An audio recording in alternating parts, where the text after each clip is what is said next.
Rússia utiliza mísseis balísticos com capacidade para carregar ogivas nucleares em um ataque contra a Ucrânia, numa tentativa de dissuadir as nações da OTAN de continuarem a mandar apoio à Ucrânia. Mas a gente vai perceber que acabou tendo um efeito contrário.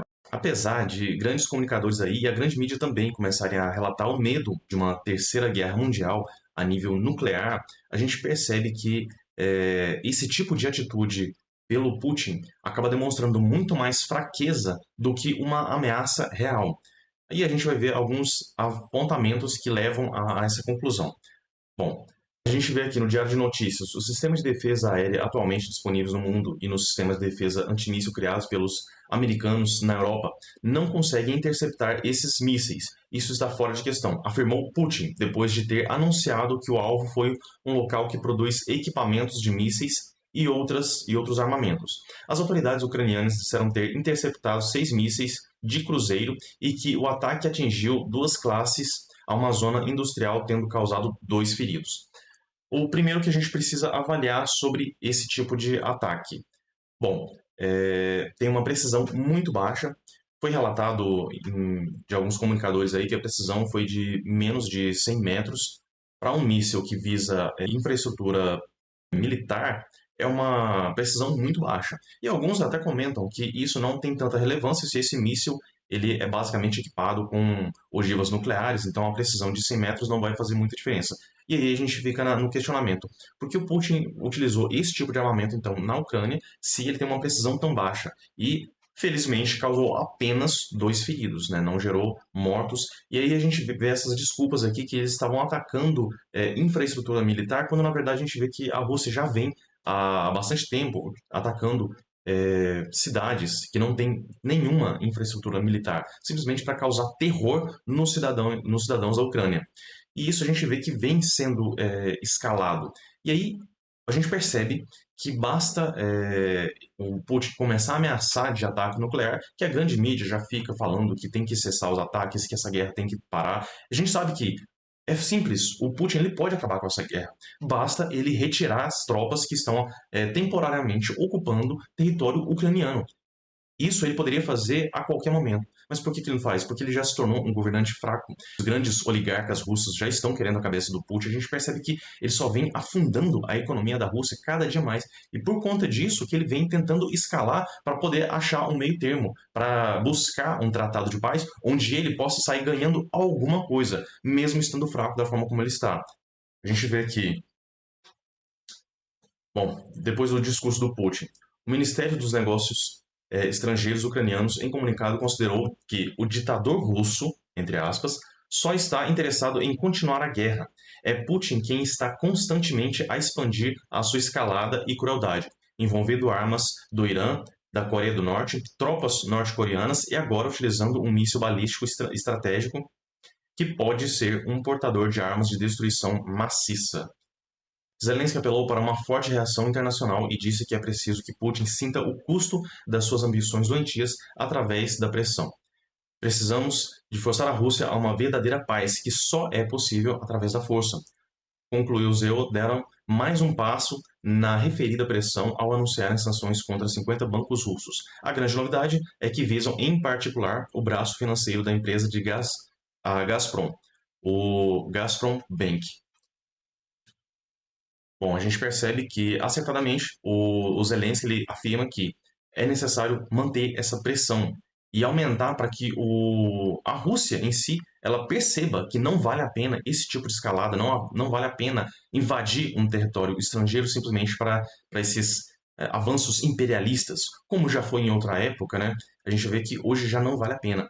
A economia russa ela vem desabando dia após dia e com mais essas ações, apesar de muita gente falar que a economia russa vai bem, que está tudo tranquilo, que não tem problema nenhum, a gente percebe que vem sim machucando muito e esse tipo de ação do Putin diz muito, e justamente que eles estão desesperados procurando uma alternativa e querem uma saída, digamos, louvável dessa guerra, tentando conseguir pelo menos alguma forma de uma saída mais tranquila, uma saída mais justa, aí, onde eles vão conseguir algum ganho para poder falar assim, tá vendo? Ó, isso que a gente quer é o nosso objetivo e nós conseguimos alcançar o nosso objetivo. Bom, O que que nós sabemos a respeito desse míssil, né? Vamos falar aqui um pouquinho. Quando o míssil atingiu a cidade ucraniana de Dnipro na madrugada de 21 de novembro, inicialmente pouco se sabia, nem mesmo que tipo de projétil havia sido utilizado. Para a Kesnov, especialista em temas militares do serviço de notícias russo da BBC, analisou as evidências em torno desse míssil e que o presidente russo Vladimir Putin poderia estar tentando comunicar a usá-la contra a Ucrânia e o Ocidente. Putin declarou que o ataque à cidade de Dnipro, no leste da Ucrânia, foi realizada com um novo míssil convencional de alcance intermediário com o codinome Oreshnik. Qual é a principal desvantagem de fazer esse tipo de ação? E por que foi uma atitude burra da Rússia, de uma forma geral? Quando você tem um armamento em que o inimigo ele desconhece, não sabe o tipo de assinatura de um míssil, por exemplo, não sabe qual é o ataque, velocidade, como interceptar, isso acaba trazendo uma vantagem muito grande. Foi um dos grandes pontos que quando a Ucrânia começou a utilizar, por exemplo, o ATACMS contra as tropas russas, isso pegou a defesa de surpresa, porque eles não tinham ainda enfrentado esse tipo de equipamento.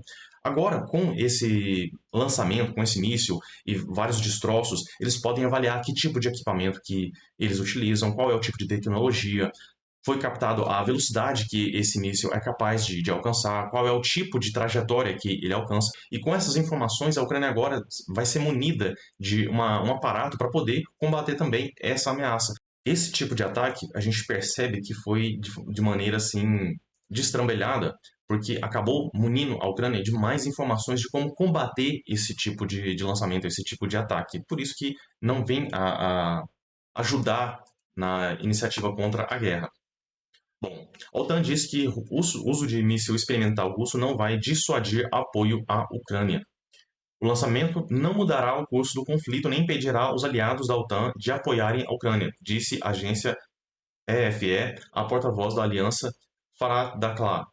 A Rússia tem como objetivo aterrorizar a população civil da Ucrânia e intimidar aqueles que apoiam o país em sua defesa contra a agressão ilegal e não provocada da Rússia, disse. O ditador russo Vladimir Putin confirmou nesta quinta-feira o ataque da Rússia à Ucrânia com um míssil balístico hipersônico não nuclear e disse que Moscou se reserva o direito de utilizar seu arsenal contra instalações militares em países que permitem que Kiev use seus mísseis para atacar o território russo. Putin, que nesta semana aprovou a nova doutrina nuclear da Rússia, que permite resposta com armas atômicas a ataques com armas convencionais, advertiu que o uso de armas ocidentais de longo alcance contra o território russo significa que a OTAN está envolvida em combate com a Rússia. Mais uma vez, Putin quer colocar como se a OTAN estivesse lutando nessa guerra. E a gente sabe que não. Se realmente os países da OTAN fossem entrar nessa guerra, acho que no dia seguinte eles já estariam tomando café lá na Praça Vermelha. A gente percebe que isso é só mais uma bravata do Putin, tentando dissuadir os países sobre essa questão do apoio que eles têm dado à Ucrânia. Por quê? Porque ele vê que os dias estão contados com relação ao término dessa guerra. Por que uma arma nuclear não é tão vantajosa assim nesse tipo de combate? Simplesmente porque é inviável. Primeiro, porque a Rússia e a Ucrânia dividem fronteira.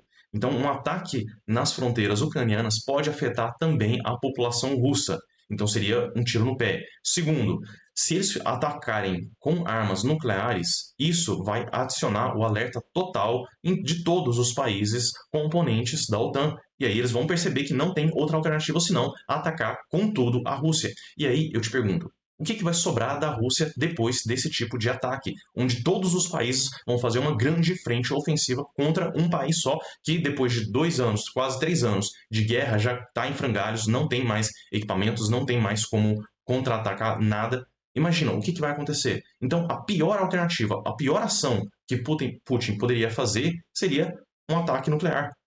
E mesmo assim, o que poderia advir de um ataque desse? Uma bomba de destruição assim, massiva, mas é muito local. Ele consegue destruir assim um alcance grande assim de algumas cidades, mas não vai conseguir afetar vários pontos assim de ataque. E mesmo que ele faça, vai afetar também suas próprias tropas. Isso seria basicamente um ataque suicida. Eles iriam tentar fazer um ataque desesperado que iria destruir completamente a nação russa. A gente pode considerar com certeza de que nada vai acontecer, não vai ter uma escalada, não vai acontecer uma terceira guerra mundial.